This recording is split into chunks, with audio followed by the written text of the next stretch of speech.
Avant la Révolution, la société française repose sur l'existence de trois ordres hérités du Moyen Âge et de la féodalité. On retrouve les nobles, ce sont ceux qui font la guerre. Les généraux, les officiers sont en général des nobles. Il y a le clergé. Le clergé, ce sont ceux qui prient pour le peuple. Ces deux ordres perçoivent des impôts du tiers-État, mais eux-mêmes ne payent pas d'impôts. Donc le troisième ordre, 80% de la population environ, se nomme le tiers-État.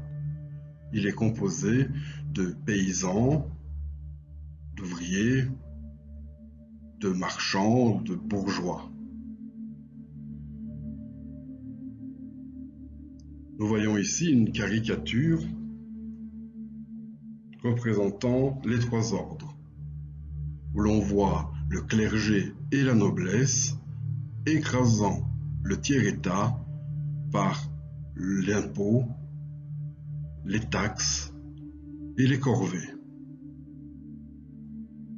Le clergé est représenté par cette figure, la noblesse par celle-ci et le tiers-État par celle-là.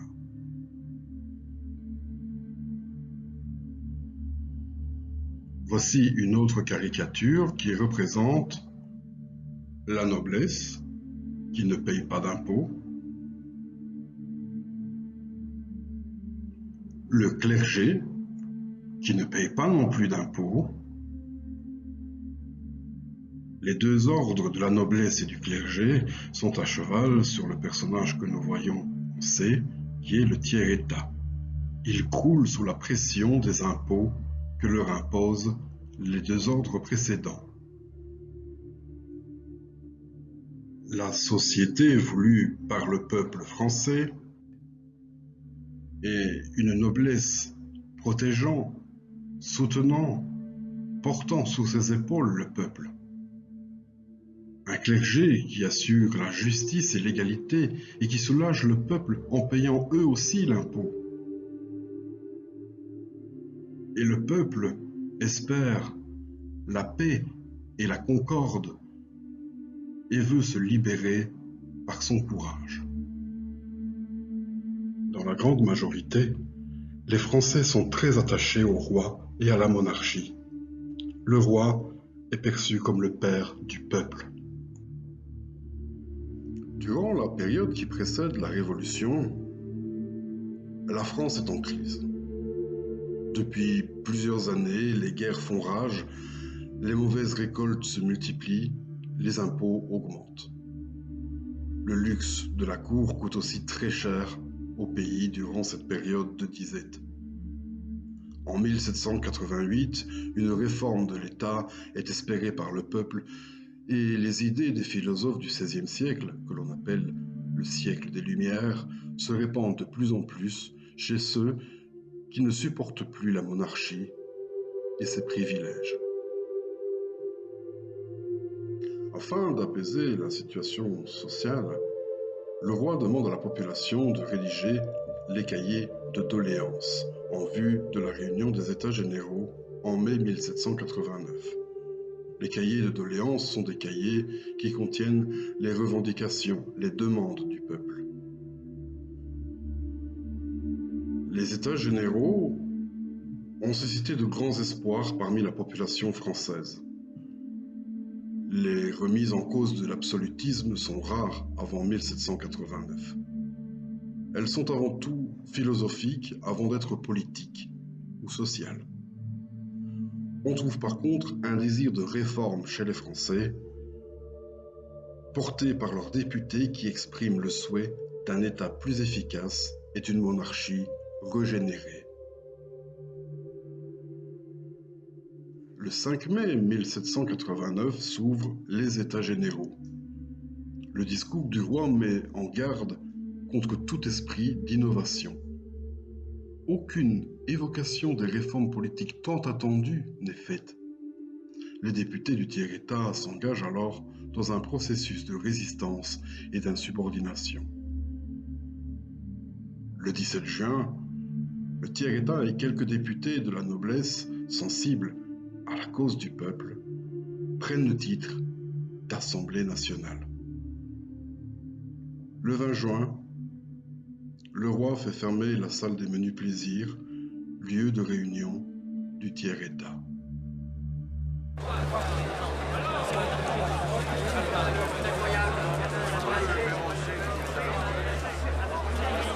Ouvrez les menus dans les yeux! Ouvrez! Renforçons les grilles!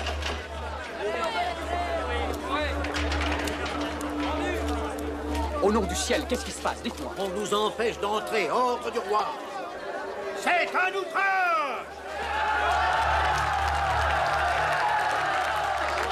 Au jeu de paume! Bailly a raison! Au jeu de paume!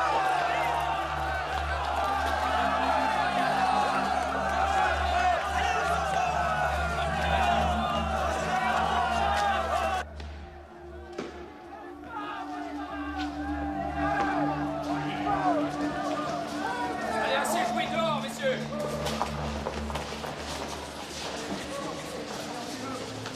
Au vestiaire, messieurs.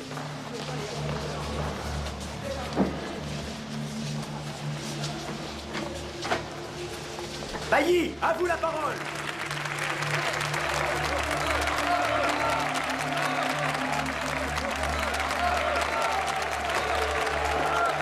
Silence! Silence!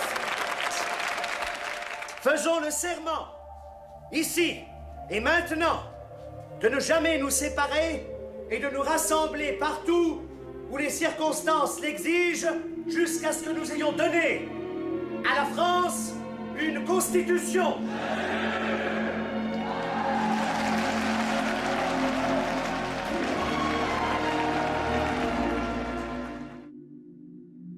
Dans un grand enthousiasme, il prononce ce qu'on appellera le serment du jeu de paume. Il s'engage à ne pas se séparer avant d'avoir donné à la France une constitution.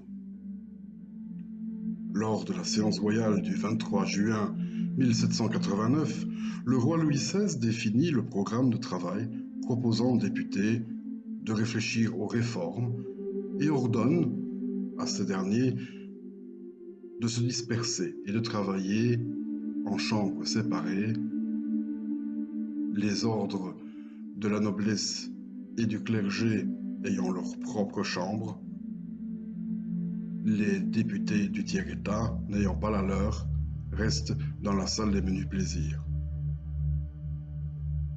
Alors que les députés de la noblesse et du haut clergé obéissent au roi et se dispersent, les députés du tiers-État et du bas clergé restent immobiles.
De quel droit, monsieur, occupez-vous ce siège? Mon nom est Bailly.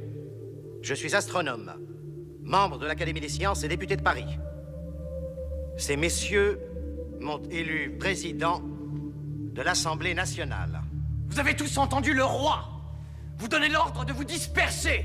Je crois, monsieur, que la nation assemblée n'a d'ordre à recevoir de personne. Allez dire à ceux qui vous envoient que nous sommes ici par la volonté du peuple et nous n'en sortirons que par la force des baïonnettes.